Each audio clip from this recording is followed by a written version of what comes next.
pops a cork in 5, 4, 3, 2. Welcome to episode number 451 of the School of Podcasting's morning announcements.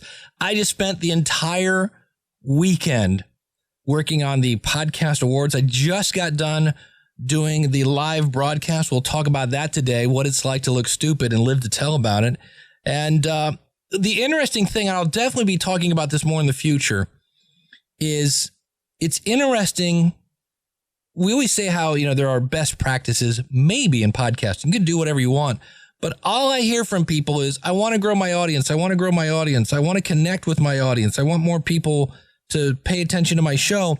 And I go there and number one, there's no contact page. And if there is a contact page, it's got links to send you over to Twitter, over to Facebook, over to Google+, over to LinkedIn. I'm like, hey, I'm right here right now. I would like to contact you with, email. I'm pretty sure most people have email. Have you met somebody under the age of, over the age of 3 that doesn't have email? And yet you're like going, I don't know why I'm getting any feedback. I was amazed at how many people don't have links to iTunes. And what was really interesting about this, Serial, Reply All, and Startup, some of the hottest names in podcasting, and I'm not putting them down. There's no judgment here. It's just interesting that they don't have an iTunes link on their website, yet they just blow through the charts. That is the power of word of mouth marketing. Now, today is going to be a bit of a shorter show because I'm pooped. And I actually recorded this earlier and it sounded like crap. So we're going to kick off today, episode number 451. I've got a phenomenal interview with Jeff Brown from the Lead to Read podcast. And much like that one, we're going to have some typos at the end of the class. Hey, and speaking of typos, let's get Jeff's website right, shall we? It's readtolead.com. And the other cool thing about Jeff, of course, is he is the man behind podcasteracademy.com. Wait till you hear his philosophy on editing. Wait till you hear about how he does interviews. I originally was going to interview Jeff for this episode I want to do, where I'm going to take pieces and parts from people I've interviewed from radio. And Jeff was so good, I'm just like, I got to put this out.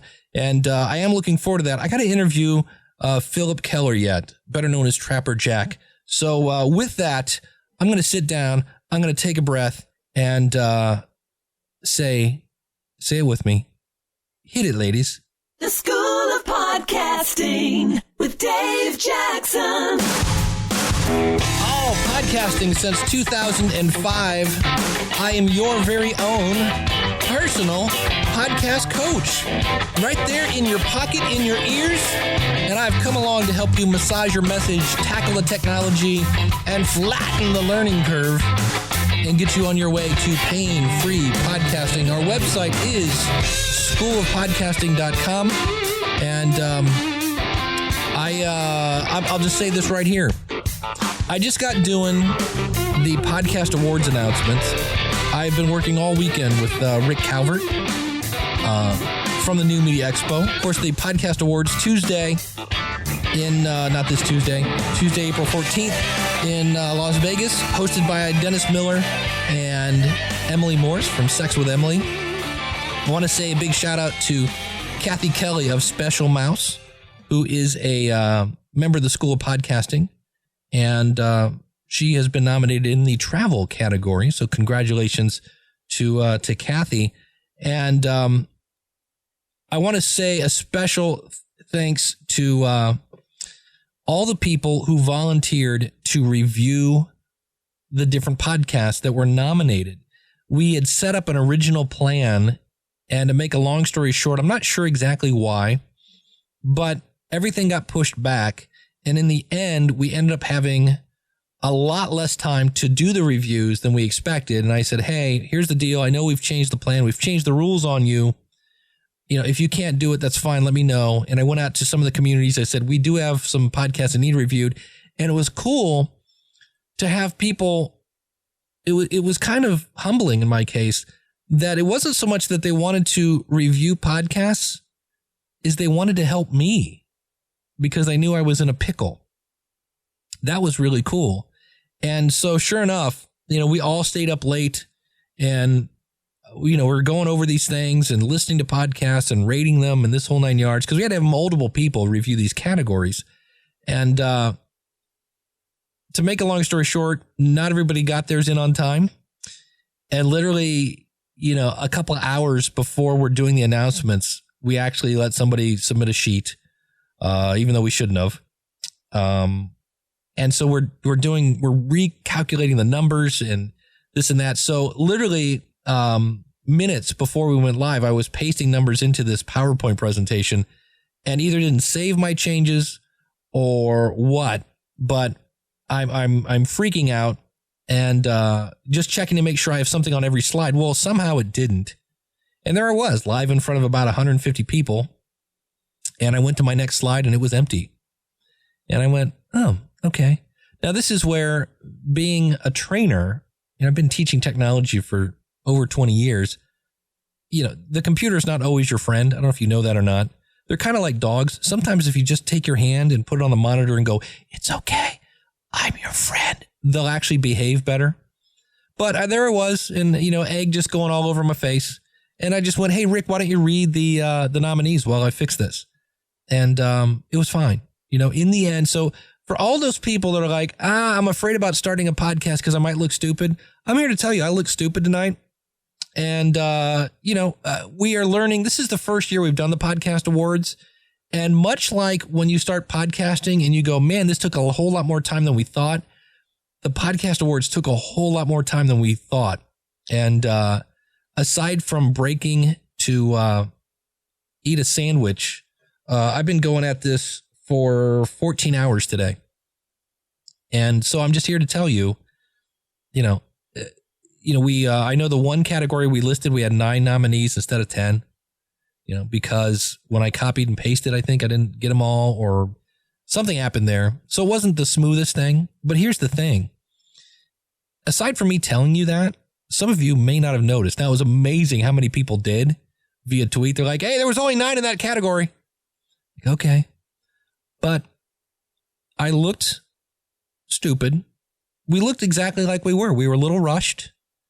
And in the end, everything was fine, except for the fact that maybe you didn't get nominated.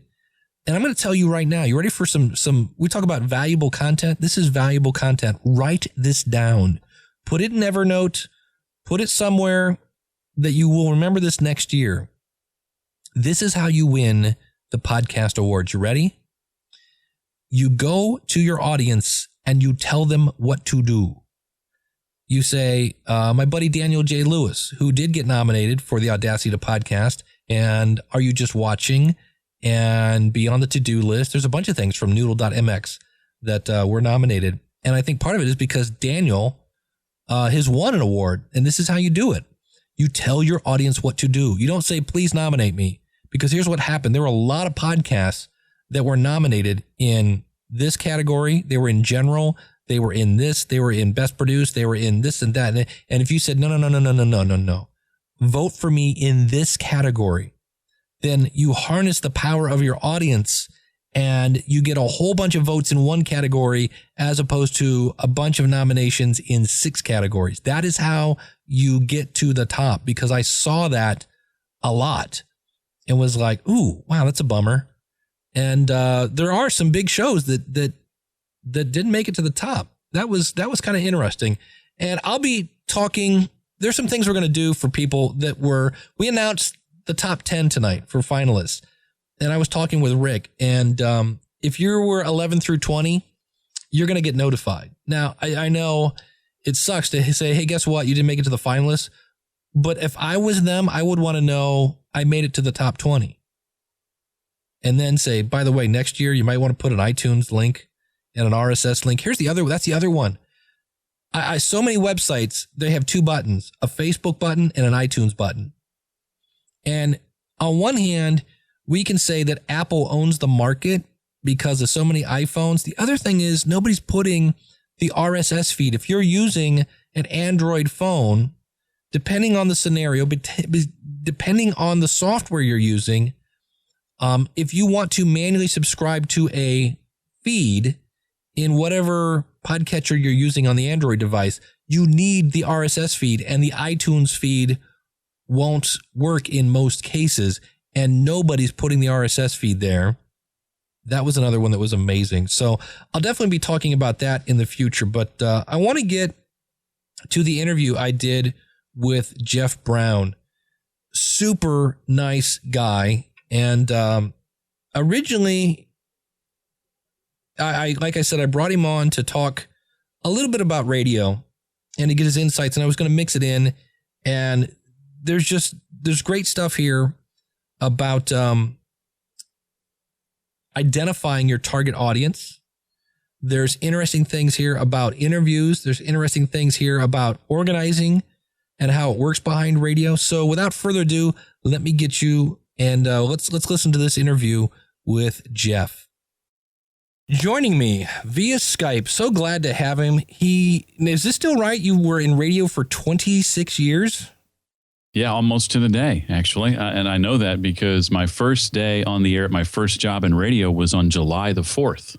Wow. Yeah. In 1987. And so I remember, and my last day in radio was June 17th, 2013. So a month shy of 26 years. Yeah, almost. And of course, that is the golden tones of Jeff Brown.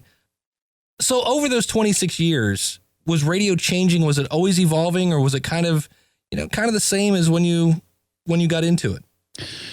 It really was evolving. I started to see in mid last decade. I came to the realization that radio was going to be eventually impacted the way the music industry was impacted, the way print had been impacted, the way television is being impacted, sort of as we speak, and that started for me around 2008 with the realization that the internet was going to level the playing field to a degree, and things like social media were going to need to be leveraged in a major way. In 2008, Facebook was in its infancy still and was by no means ubiquitous like it is today. Only 4 years old at the time. Twitter was a couple of years old. YouTube was a couple of years old. But I recognized that radio was going to need to embrace these platforms as much as anybody if we wanted to truly engage with our audience in a way. And so I made it my mission to just wrap my brain around all that and how these various things, not just social media, but other things was going to impact radio in my view, and just learn them, understand them, begin to leverage them. And as I did that, and by this time, by the way, I was off the air. I was working sort of behind the scenes as operations director and in charge of marketing at the radio station. And so I was at a desk, all day long. I wasn't behind the microphone, 4 or 5 hours a day any longer. And I'd gotten tired of getting up at 3 o'clock in the morning, frankly. And I get old fast. I don't know how some people do it for decades. I did it for 6 years. That's all I could handle.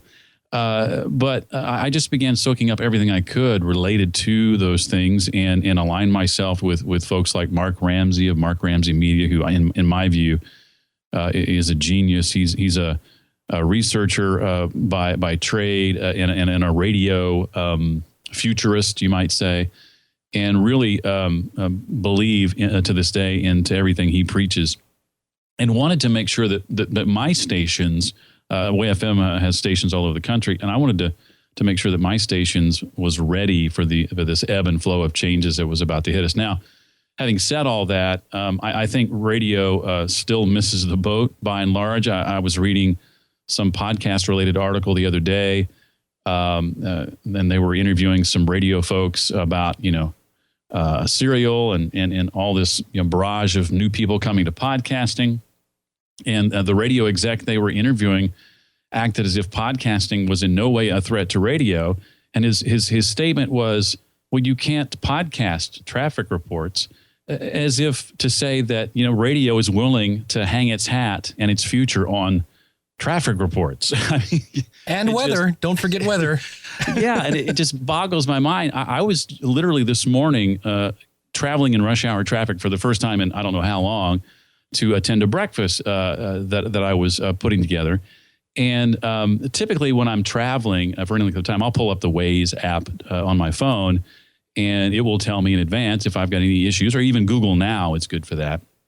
But I failed to do that this morning, and I found myself very quickly in some really gnarly rush hour traffic. And I hadn't listened to the radio in a while. I turned the radio on and listened for, I think, about an hour. It was about how long I was stuck in the traffic.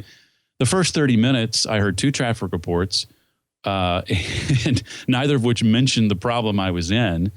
And it just reminded me why I don't listen to the radio any longer, or one of the reasons anyway. Yeah.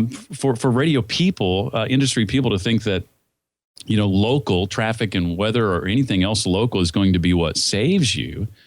I don't need the radio for any of that. I've got apps on my phone that bring me all that information in an instant, rather than listening to your station and having to wait on you to get around bringing that information to me. And I really think radio's in for a rude awakening, and by and large, with few exceptions, is going to miss the boat. And now back to the same, 40 songs you've heard 8 million times, because I can't make it through the day until I hear You Shook Me All Night Long by AC/DC one more time. Well, the station I was listening to this morning is often the number one station in the market. And for the time that I was listening, I heard some decent music, but oftentimes those songs came to an abrupt end or ended what I would consider to be prematurely, and I heard they did their what was the game they were playing? Guess Our Secret Celebrity, and they played some celebrity quote. It must have been a half a dozen times, and took phone calls as people tried to guess that. I'm thinking, this is your idea of compelling and engaging content? I mean, that's what you're going to give me today? Yeah, and so. I just don't understand what they're thinking. And this was a station, again, that's often tops in the market. Yeah. Time to beat the toaster. Hey, well, you mentioned getting up at 3 a.m. What is a typical, obviously you said you worked some behind the scenes. Kind of describe what's a typical prep session for a day on the radio? Well, different jocks do it different ways. But for me and my co-host, when I was last on the air, we would arrive at the station about 4:30 in the morning. We happened to work our show so that the first hour from 5 a.m. to 6 a.m. was tracked the day before. And so the first thing we would do when we got off the air on a typical morning is track the first hour of the next day's show. Now, not everybody does it that way. This just happened to be the way we did it. So what would that be exactly? For somebody who's not a radio person, they go, what does track mean? Oh, I'm sorry. We would pre-record that first hour of the show. And sometimes that would be recycled bits from that day's show that maybe came later in the show. Got it. That those who are up really, really early would not have heard. And so we would recycle those, and that would become our first hour of the next day. And so from 4:30 when we would arrive until 6 when that pre-recorded hour ended, we would be prepping for that day's show, at least for the 6 a.m. to 9 a.m. portion of the show. And for me, that would be scouring the internet. That would be, various news sources, just making sure that I had a handle or my finger on the pulse of what was happening in the world. And then taking all that information and then filtering it through that word that podcasters like to use, our avatar. And we called it in radio listener profile. And so there was a very specific individual that we filtered anything and everything through that we were going to put on the air. And we had to answer the question, does this persona care about that? And if the answer was yes, then it was much more likely to get on the air, obviously, than if the answer was no. Now, did you match, were you your own avatar?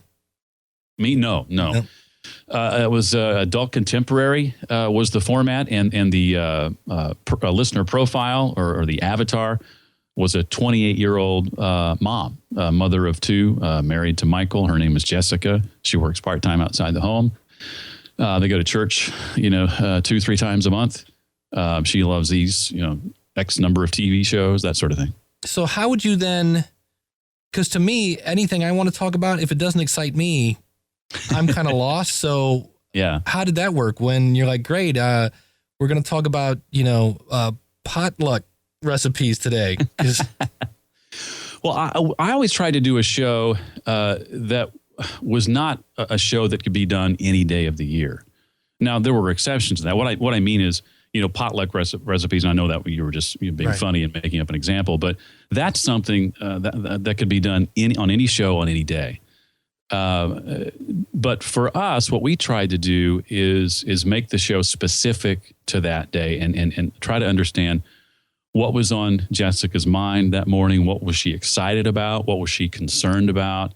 And if we could wrap our heads around that and focus on that, then we had the opportunity to have a good show. Now, was it a little unusual being a guy? Well, sure, but I'm married to a Jessica, and so for me, it was just, putting her in that role and thinking of her as that person. And obviously, I enjoy interacting with my wife and having conversations with my wife and thinking about how my wife is impacted by things going on in the world or how those things would impact her. And so that's how it worked for me. My co-host happened to be a woman who was single. And she was also African American. So you had black, white, you had male, female, you had single, married. And so, between the two of us, 6 very relatively unique groups there that we were qualified to speak for, I guess you would say. Mm-hmm. Now, were you taking phone calls at all, or? Oh yeah. Lots of listener interaction, getting opinions on various topics, but. I mean, it varied, but sometimes there were things that were entertainment driven. Sometimes they were, topics of a sort of a heart tugging type nature. Sometimes it would be topics of a spiritual nature.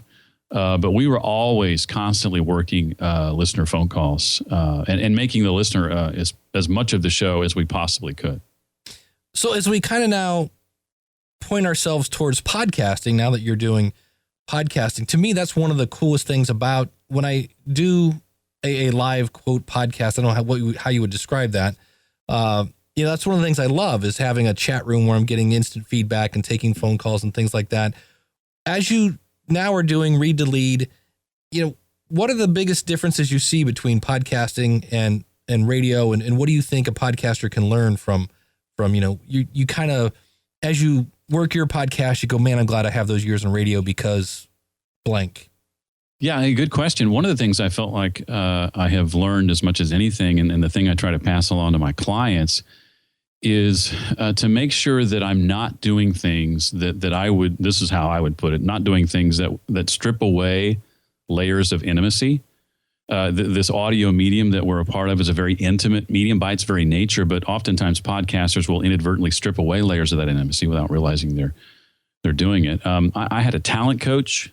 My co-hosts and I had talent coaches that we worked with regularly who helped us understand some of these concepts and realize how important it is to always think of, for example, Jessica, that persona. We would create that, and oftentimes it would be easy to forget that though we would try to filter content through that persona, we would do it in sort of a plural sense. And our talent coaches were always drilling into us, no, your listener, that person you're talking to is indeed that, a person. It's one person. And anything and everything you say directed to the listener should be directed at one individual. That way, when she's in her car and she hears you using words and phrases that are singular, I don't mean to get too technical here, but then she feels like you're talking straight to her. And every Jessica in every car in that moment feels like you're talking right to her. You'll hear podcasters often do things when they attempt to address the listener, say within the context of an interview like this one, maybe they're talking to their guest and they'll pause for a moment and they'll say, well, for those of you listening, to differentiate that they're talking to somebody other than the guest now. And I think we don't have to work that hard at it. It can be as easy as using, the pronoun you, for example. And what follows in that sentence where you're going to address the listener, while it's not obvious at the very beginning of the sentence, maybe by the time you finish the sentence, it's obvious you're not talking to your guest. It's obvious you're talking to the listener. But you've used a word like you, which applies to everybody, but is singular at the same time, if that makes sense. And so another technique is to refer to your guest in the third person. And I encourage my clients throughout the course of an interview to occasionally begin a question by referring to their guest in the third person, meaning I'm talking to you, the listener, right now, without telegraphing things like, well, for those of you listening, I want to say this to you now. I would instead say, well, in chapter 5 of his new book, Seth says that blah, blah, blah, blah, blah. Seth, tell me a little bit more about, and I've just effortlessly gone from starting with the listener and then moving to the guest without all of this sort of pronouncements of who I'm going to talk to now or who I'm going to direct this to now. And it makes it very personal, makes it very intimate. And again, going back to what I said at the very outset, the listener walks away feeling as if they've participated in what has often been a pre-recorded conversation rather than having been relegated to being the fly on the wall of one. And oftentimes when I hear podcasters who do interview-driven podcasts, they do a very good job at the outset of addressing the listener directly. That's the only person there at the beginning. Who else would you be talking to, right? But as soon as the guest comes on, we forget about the listener and we don't address them again in any sort of personal, intimate way until the interview's over. And I've even hear a lot of folks who even will telegraph the fact that the interview that you're about to hear is pre-recorded. In other words, the beginning of this podcast is pre-recorded, but I'm talking to you like you're here right now.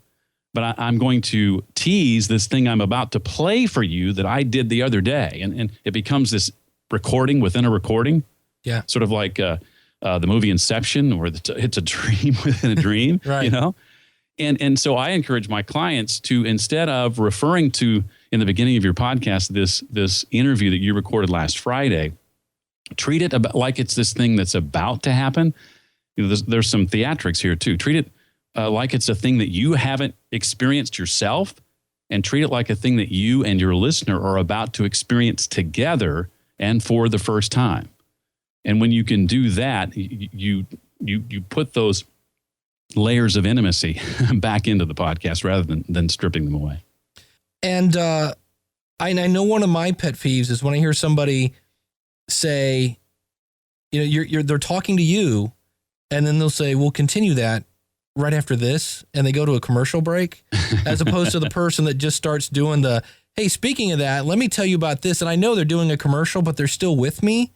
And I remember, I won't say their name, but I remember I was really into an episode, and I really loved the topic, and he just said, you know, kind of that same thing, we'll be right back. And I was like, well, where are you going? I'm still here. Don't leave, you know. And then he came back, and it was like the bottom fell out because I was really into the content. You've interviewed some really cool people. I mean, Seth Godin, Gary Vaynerchuk, just to name a few, Chris Brogan. What is your, and again, everybody interviews, you know, you have the Larry King who does no prep, and then you have the other person. Where do you fall into that realm? Because some people are like, you know, I want to give them the questions. Other people know, you know, what's your philosophy on interviews? Yeah, I encourage my clients to do this, and I do the same thing even to this day with the years of experience behind me. And I type out all of my questions in advance of the interview. And when I'm conducting the interview, they're in front of me. I know exactly what I'm going to ask, and not only that, I know exactly how I'm going to ask it. However, having said that, if they say something that sparks in me a question that I didn't plan, that doesn't mean I won't ask that question, or at least test the waters in that regard. But I've also practiced years and years and years and years at being able to read verbatim something that is in front of me and not sound like I'm reading it, or be able to look at something written in front of me and ad-lib it in the moment as I'm reading it, to actually add things that aren't there, again, so that it doesn't sound like I'm reading it. And that's a skill that can sometimes take a few years to develop. But at the end of the day, and I was just telling a client this earlier today, while this particular case, he wasn't quite at a place where he didn't sound like he was reading, but I would rather hear a podcaster sounding maybe a little bit too prepared than one who chooses to go the other extreme and has these multitude of moments where they go off on all these rabbit trails, and inevitably what do? They leave those things in the podcast, and I'm forced as a listener to listen to a 60-minute conversation that could have just as easily have been a 25-minute one. And so I'm really about over preparation, and you can back off from that if you need to in the moment. The great thing about having your questions written out, I think, is it frees me up now to do nothing but listen. Yep. I don't have to at any moment think about, well, what am I going to ask when he wraps up this question, or wonder how I'm going to phrase that thing I know I wanted to ask that I sort of put in bullet point form, but I haven't really thought about how I'm going to say it. But I'm thinking about that now while he's talking because I'm getting ready to ask it.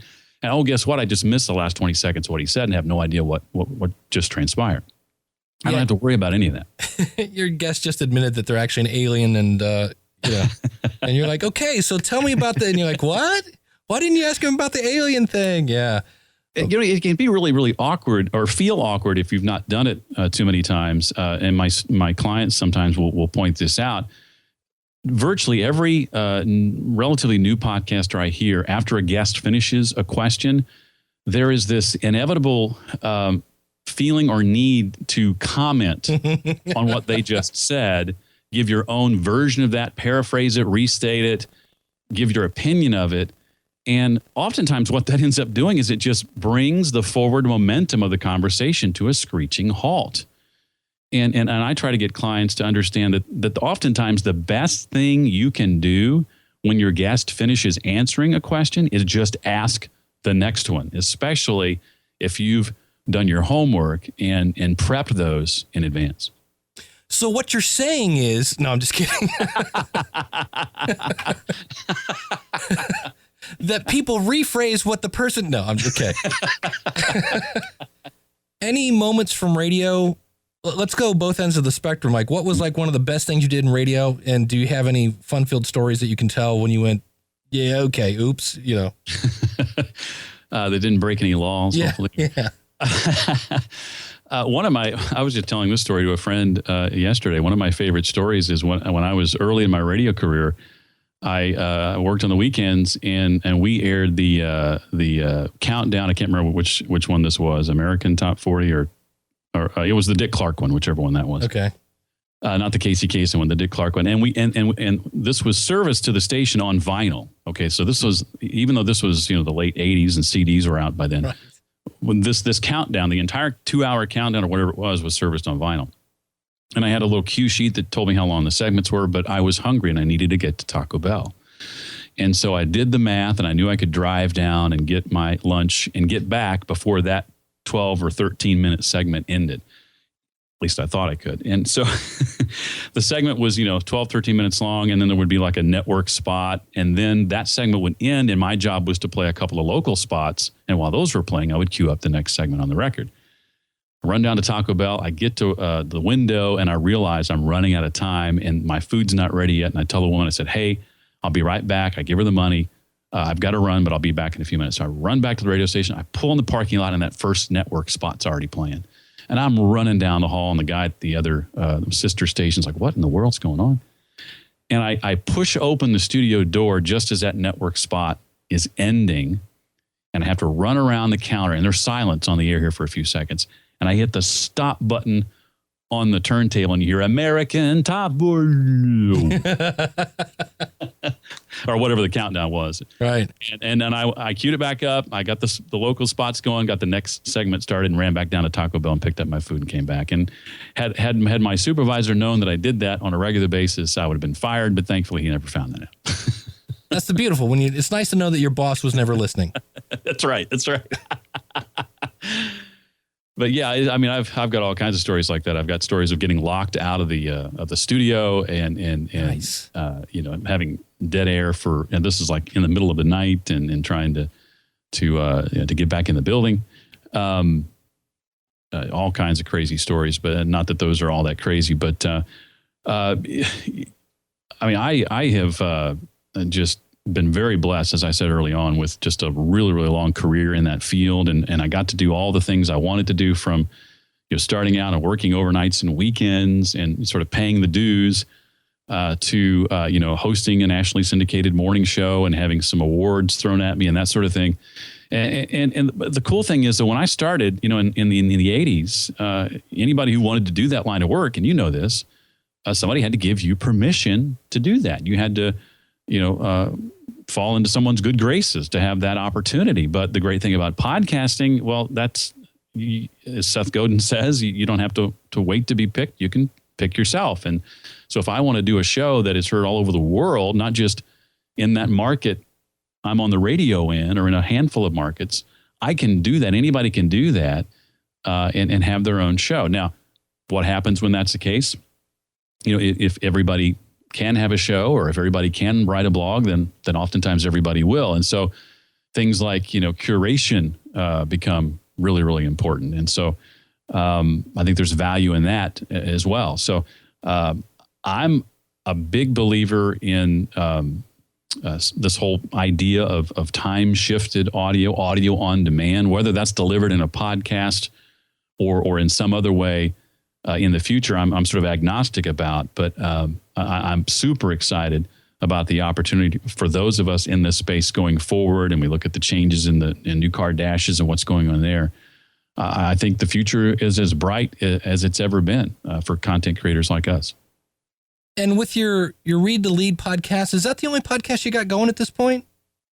Yes, it's the only one I've ever done. That's a great, you know what? There's nothing wrong with that. That's actually, to me, that's like a great plan, because the more, there's only 24 hours in a day. And if you're going to do it, to me, it's better to do one podcast really well than to do three that are kind of meh. Okay. So one of the things I always like to ask people is, is there anything that's any kind of doors or opportunities or anything that have happened that probably wouldn't have happened because of your podcast? Well, one of the great things as a result of it, and I hoped that this would be the case, but I've had so many opportunities to speak, which was something I wanted to do more of. And so I get many, many, many more of those requests. Oftentimes, rather than me having to go out and find opportunities, the opportunities are coming to me, which is great. Another thing, I guess, that I would say to that question is, I look at the people I've had a chance to sit down and have conversations with, and I think all the way back to 2002, 2003, when my first real sort of business book experience was Seth Godin's, Purple Cow, and then here 12, 13 years later, I'm sitting down with a guy interviewing him for my show, that my single, favorite author, a business book author of all time, and who's had a huge impact on my personal growth the last dozen years. And so to have that opportunity and to have the vehicle with which to do that has just been phenomenal. And then not just Seth, but anybody and everybody I've had the chance to sit down and talk to, and the connections that have come as a result of that, beyond just the guests, but with podcasters like yourself and others. It's just been a blast, and I can't imagine not doing this, for the foreseeable future. I love the podcast that I do because I love the subject matter so much. I mean, it's, you can argue that it's pretty niche because if you've looked at the statistics of the number of people, at least in this country, who read, it's really, really low. And I'm doing a podcast for people who not only just love to read, but love to read business books. So we're talking an even smaller group of people. But I knew they would be there, and I knew the ones that would be there would be, rabid fans of it like I am. And so for me, it's not about necessarily trying to reach the biggest group of people I can reach, as much as it is about trying to reach the people who will get the most out of this. And so I'm loving it. And whether I'm made a dime or not doing it, I would still be doing it. And I think that's important for any podcaster to wrestle with. Oftentimes it's dollar signs and how can I monetize this? And those are the motivations. I think the motivations have to be a little bit more sincere than that. And it has to be something you just absolutely love and it can help people with at the same time. And then I think, any monetization opportunities will come after that. And when it comes to doing interviews, we talked about doing questions. Any tips on getting guests? How do you get somebody on your show without being a pest? Well, there's a fine line. I didn't get Seth the first time I asked Seth. I didn't get Seth the second time I asked Seth. I think it was the third time over the course of about 18 or so, maybe a little less, 16 or so months. But I think you just have to be passionate about it. I think if you'll really analyze a negative response or a no response, I think what you'll find oftentimes is they're not no's as much as they are not right nows. Mm-hmm. And I think the door is left open many times. At least it was for using that Seth example. The door was still open, and so I very respectfully approached a second and a third time. And so I think you have to be persistent to a point. I think you have to get creative too. Just as one example, I reached out to Gary Vaynerchuk initially via email, got zero response. Gary's pretty active on Twitter, reached out that way, got no response. And then purposefully, I hoped that something would come of this, but I had no way of knowing for sure if it would happen. I got my issue of, I think it was Fast Company magazine at that time, that had Gary on the cover. And his new book, Jab, Jab, Jab, Right Hook, was going to be coming out later that month. And he was somebody whose first 2 books I read, and I really wanted to have him on the show. I enjoy his work a great deal. And I wanted to be able to publish that interview on the day his book came out. I don't know why. That was just really important to me. And so when I got that magazine subscription that day and he was on the cover, I took a picture of it and I posted it on Instagram and propagated it to Facebook and to Twitter, and just lamented that, as big of a deal Gary is, there's no way a little guy like me is going to get him on my podcast. Well, a guy who had been on my show, a guy by the name of Todd Henry, who hosts a podcast called The Accidental Creative, I had connected to Todd on Facebook. He saw that. And guess who he knows? He knows Gary. And he pointed that out to Gary. And Gary went back to him and said, well, what do you think? Is it worth my time? Long story short, Todd put me in touch with the person who handles Gary's schedule. And Gary and I did an interview on a Friday before his book came out. I published it on that Tuesday. And I knew, one of the reasons I wanted to do that, I knew Gary would be all over the place. He was on Piers Morgan that night. He was on Morning Joe on MSNBC that morning. And so I'm publishing, social media updates that say, Gary Vaynerchuk's new book is out today on the Morning Joe on MSNBC, Piers Morgan on CNN, and the Read to Lead podcast. And so, if you get real creative, you can't, perception's reality. And so that was a huge shot in the arm for my show, to have somebody like a Gary who's doing all these important interviews and my show lumped in with those. And then just to be able to have the tenacity to go, okay, I struck out the first time, I struck out the second time. What are some other ways I can get creative? And maybe this works, maybe it doesn't, I don't know, but let's just try this and see if we can't get somebody's attention. It's not always that person you're trying to get. Sometimes it's somebody who knows that person who you're already connected with, who can help you get there. But that you're not doing anything to let them know that you're striking out. And this was sort of my subtle, creative way to let my network know that I had tried this and failed, and somebody caught the hint and went, I can help you. That is a great story, my friend. I'm sitting here smiling ear to ear going, wow, that's really, because I've heard people, mailing beach balls and, army men and things like that just to stand out. But it's using your network. That's the beauty of that one. It's like somebody went, hey, I know this guy. He's a good guy. I can vouch for you. And next thing you know, what's it like interviewing? Is he always, I guess he is so Gary. It'd be like interviewing David Lee Roth. He's just so, it's like, holy cow. Well, one thing I didn't anticipate, but his answers were not just rapid fire in the sense that he talked fast, but fast enough that it made his answers really short. And so we got about 20 minutes in, and I'm looking ahead, I'm going, man, I'm almost done. And I feel like we just started. So, I did that thing that I hate to admit that I did, and I stopped paying attention to what Gary was saying in that next answer and started brainstorming what are 2 or 3 more questions I can ask this guy, because, I've only got this one opportunity, and I don't want it to be gone in 20 minutes. I want to make it last a little longer. And so I came up with a few more there toward the end, and then had just by nature of the way it went and listening back to it later, I ended up editing that one up quite a bit because my not being prepared for a moment like that sort of threw me off my game a little bit, frankly.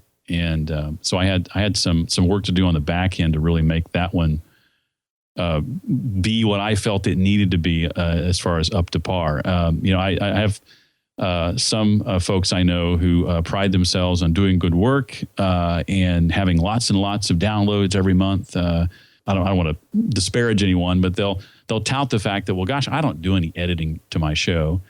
I record the interview, and when it's done, I trim the front and I trim the back, and I plop it in between my open and close, and I publish it. I'm just not capable of doing that. I've spent too many years doing live radio, only getting one chance to get it right, that to be in a medium that gives me chances, multiple chances to get it right, and to not take advantage of that, I just don't understand that. And so I want to present the best possible product I can. And if that means, even being super prepared, even if that's not enough at the end, when it's over and I listen back to it and I go, oh, yeah, this can be better, I still might spend 2 or 3 hours editing something that I was super prepared for. Call it, I guess, a perfectionist in one sense. But to me, it's like, well, this medium gives me that chance. It gives me that opportunity. So if I can make this more digestible, if I can make this more enjoyable for my listener, then why would I not spend the time to do that? Why would I not take that rabbit trail out that's not going to go anywhere and take the 10 minutes necessary to take that out? Oftentimes, podcasters will look at that and go, well, that's 10 minutes of my time. I don't have time for that, and end up wasting 10 minutes of your listeners' time or more. To me, their time is much more valuable than mine. I mean, that's the way I look at it. And so anything I can do to that finished product to make sure that any time of theirs I'm taking is in their mind time well spent, then have I done my job. And now it's time for a last 5 and 5. What were the last 5 podcasts you listened to? I asked this of everybody, and that is, of course, not so much what were your favorites, although if you want to cheat and lie, we can't tell. There's no wires connected to you. But what were the last 5 podcasts you listened to? One of my favorites is the Ray Edwards show. I catch his about every week that I can. And I think he just does a top-notch podcast from beginning to end. Former radio guy as well. And so maybe that's part of the reason I like it so much. I stepped away from Michael Hyatt's This Is Your Life for a while and recently came back. Stepped away only because I've been just really, really busy.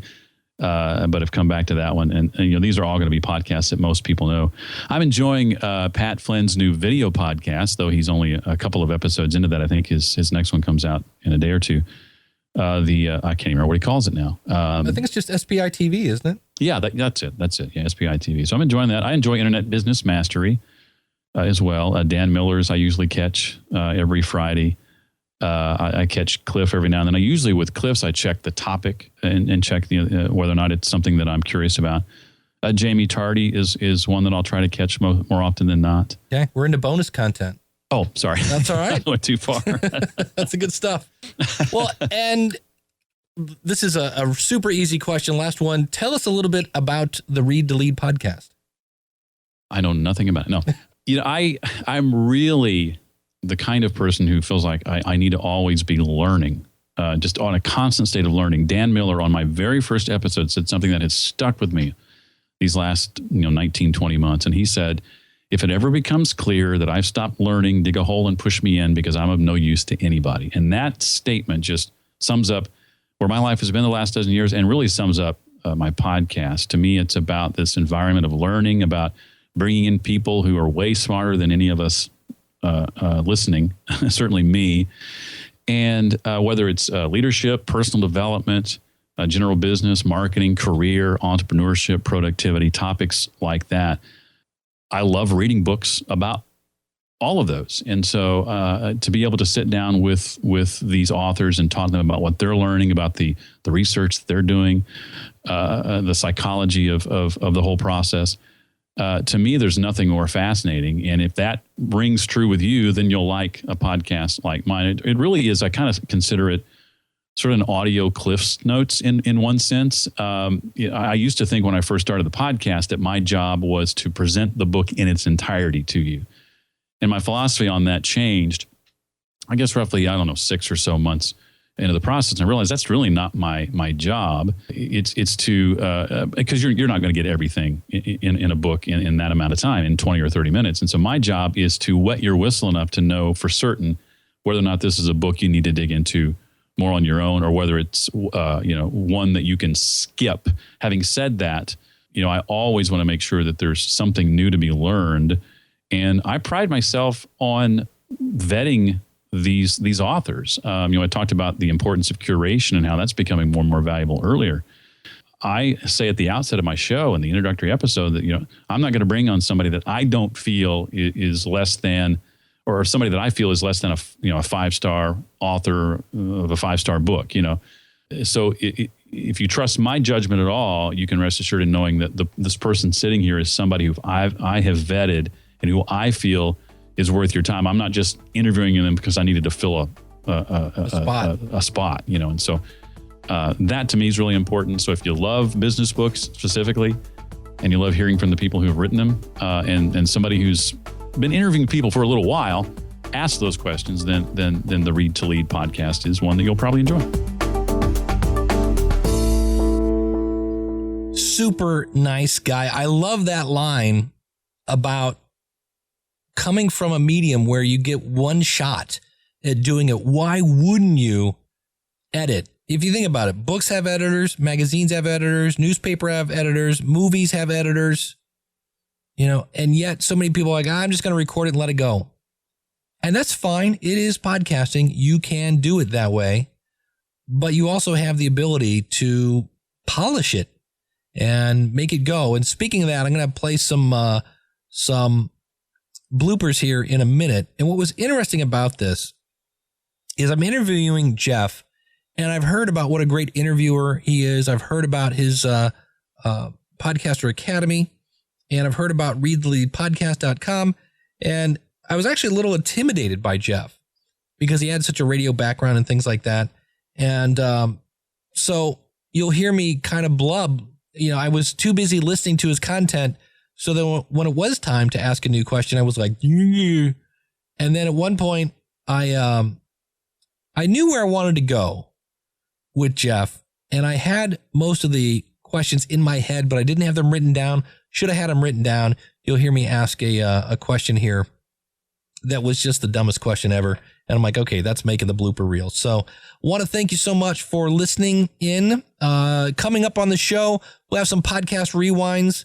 We had a great Because of My Podcast story today with Jeff, saying about how he got speaking gigs from that. We got a last 5 and 5 from Jeff. That was awesome. So we'll have more of those. If you have one of those, a Because of My Podcast story, or if you want to tell me what were the last 5 podcasts you listened to, always love to hear those and why you listened to them. Just do it in less than 5 minutes. You can do that. Go to schoolofpodcasting.com/contact. And if you'd like to join the School of Podcasting, use the coupon code LISTENER. And before I forget to mention, if you haven't got your tickets yet for New Media Expo, we talked about the podcast awards today. Use the coupon code SOP2015. That'll save you $100 off. And I would love to shake your hand at the New Media Expo. It's going to be a great time. And I do look forward to seeing you. So until next week, thank you so much for tuning in. I hope to see you on the inside. Until next week, class is dismissed. Take care and God bless. If you like what you hear, then go tell somebody.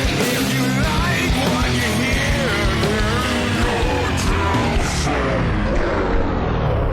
somebody. And so as you're doing that, let me think this will be edit point 1. This is my problem as I sit here and listen, and I had a couple notes scribbled, and I'm like, you know what? I know where I want to go, and now I'm what other things that you do in radio that maybe a podcaster could learn from? Oh, that's about it. Yeah, you just tapped my entire 26 years of knowledge. I'm going to say not that. Well, let me ask you this, because you've let me take it a different. Let me give you a target to hit. Here's the most open-ended question ever. You paint it in.